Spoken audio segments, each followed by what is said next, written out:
2024 जैसे जैसे नजदीक आ रहा है वैसे वैसे ही आगामी लोकसभा चुनाव को मद्देनजर रखते हुए सपा प्रमुख अखिलेश यादव भी अहम रणनीतियां बनाते हुए देखे जा रहे हैं। और इस दौरान लगातार हर किसी के मन में यही सवाल उठ रहा है कि यूपी की सियासत में जो समाजवादी पार्टी एक अलग ही वर्चस्व को कायम रखे हुए है, अब यहाँ पर देखना ये चाहते हैं लोग कि आखिरकार अखिलेश यादव नेताजी के चले जाने के बाद लोकसभा चुनाव में क्या वाकई में बाजी मारते हुए देखे जाएंगे या फिर नहीं, क्योंकि महागठबंधन हो चुका है और इस महागठबंधन में समाजवादी पार्टी के साथ साथ 27 राजनीतिक दल भी जुड़े हुए हैं। ऐसे में अखिलेश यादव की रणनीतियों पर सभी की नजरें बनी हुई हैं। लोकसभा चुनाव को मद्देनजर रखते हुए यूपी की सियासत में अखिलेश यादव एक बेहद बड़ा हेरफेर करते हुए भी देखे जा सकते हैं। नमस्कार, मैं प्रांशी राठौर और आप देख रहे हैं नेक्स्ट 9 न्यूज। दरअसल आपको बता दें कि सवाल यहां पर यह भी उठ रहा है कि अखिलेश यादव जो लगातार दावे करते हुए नजर आए हैं कि लोकसभा चुनाव वह 2024 में लड़ेंगे, और ऐसे में यहां पर कन्नौज लोकसभा सीट को लेकर लगातार दावे किए जा रहे हैं कि कन्नौज लोकसभा सीट से अखिलेश यादव उतरते हुए नजर आ सकते हैं। लेकिन बात यहां पर की जाए अगर उनकी पत्नी मैनपुरी से सांसद डिंपल यादव के बारे में, तो डिंपल यादव को लेकर भी यही दावे किए जा रहे हैं कि एक बार फिर से डिंपल यादव मैनपुरी से ही मैदान में उतर सकती हैं। मालूम हो कि नेताजी के चले जाने के बाद मैनपुरी लोकसभा सीट पर उपचुनाव हुए और यहां पर जीत हासिल की डिंपल यादव ने। इस परंपरागत सीट पर यादव कुनबे ने एक बार फिर से जीत हासिल करके दिखाई।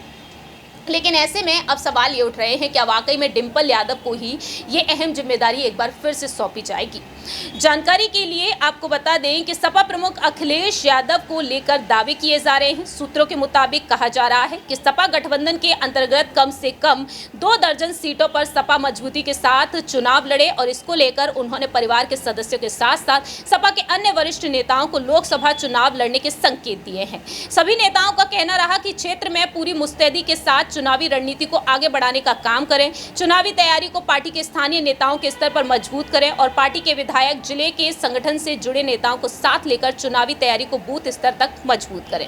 आपको जानकारी दे दें कि सूत्रों के मुताबिक दावा किया जा रहा है कि सभी लोकसभा प्रभारी को यह संदेश दिया गया है, बूथ स्तर तक चुनाव की रणनीति तैयार कर संगठन के कामकाज और केंद्र व राज्य सरकार की जन विरोधी नीतियों को मुद्दा बनाकर जनता को भाजपा सरकार के खिलाफ सच्चाई बताने का काम करेंगे। ऐसे में देखा जाए तो यहाँ पर ये बातें भी सामने आई हैं कि अखिलेश यादव की पत्नी डिंपल यादव को लोकसभा सीट मैनपुरी से आगे किया जा सकता है। सपा के तमाम लोकसभा क्षेत्रों को अपनी सीट मानकर संभावित प्रत्याशी को मैदान में उतार दिया गया है।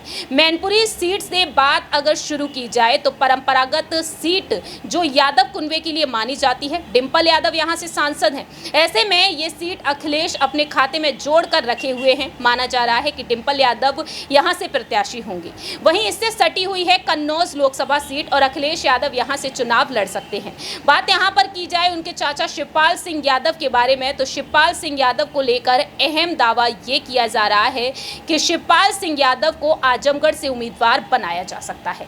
अब देखते हैं कि आखिरकार यहां पर क्या कुछ अहम फैसले लिए जाएंगे, क्योंकि अक्षय यादव को लेकर शिवपाल यादव दावा कर चुके हैं कि वह फिरोजाबाद से चुनाव लड़ सकते हैं।